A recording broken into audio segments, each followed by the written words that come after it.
The National Jigsaw Championship? I didn't know such a thing existed, one character exclaims early on in Mark Turtletub's puzzle, which opens the Edinburgh Film Festival this week prior to its UK release later. In the summer, we've had films in which characters discover their true selves by entering spelling competitions or playing chess or solving maths problems or swimming the English Channel or even by stripping.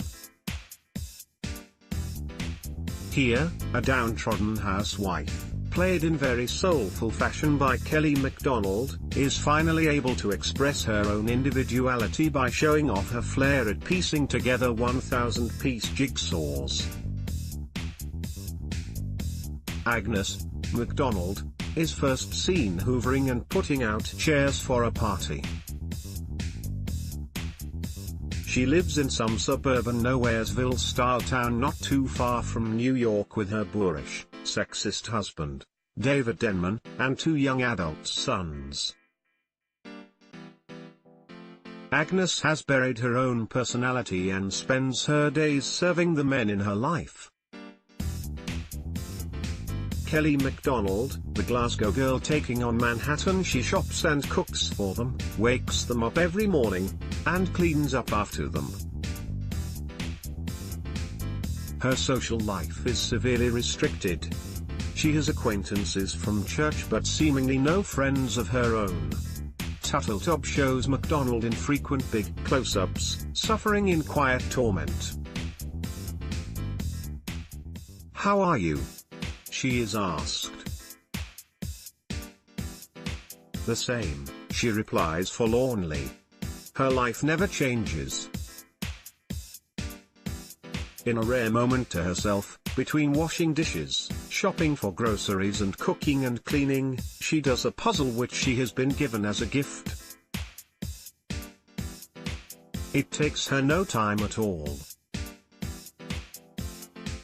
A few tweaks of the plot later, she is going regularly to New York City, a place she rarely visited before, to meet with Robert, a wealthy and enigmatic inventor, Irfan Khan, who sees her talent and wants her to be his puzzle partner in the next big jigsaw competition. If they do well enough, they will win a trip to compete at an even bigger jigsaw event in Belgium. There is an obvious erotic attraction between them, but neither will admit it. Nor will Agnes tell her family the real purpose of her trips. She pretends she is visiting an elderly relative with an injured foot, befitting its subject matter. Puzzle is put together in an understated but painstaking fashion. At times, as Agnes travels to and from New York on the commuter train, she is like an American counterpart to Celia Johnson's housewife, contemplating adultery with the doctor played by Trevor Howard in Brief Encounter. Puzzle is set in the present day, but its muted lighting and the drab decoration in Agnes's home give it the feel of a period piece. Agnes and Robert have to race against the clock to piece the puzzles together. Tension, though, is in short supply. It is hard to generate much suspense from 2 characters sitting at a table, pushing wooden pieces across it. It quickly becomes apparent anyway that the puzzles are a MacGuffin anyway. They're not really the subject of the film at all.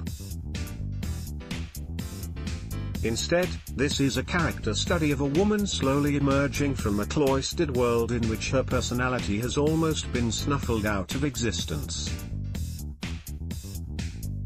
Agnes is far brighter and more incisive in her thinking than the men who take her for granted. This is a slow-burning film, but Macdonald's performance galvanizes it. As the woman staging her own quiet rebellion, using jigsaw puzzles as her unlikely tool, she shows a winning mix of reserve, tenderness and utter single-mindedness. Puzzle opens the Edinburgh Film Festival on the 20th of June.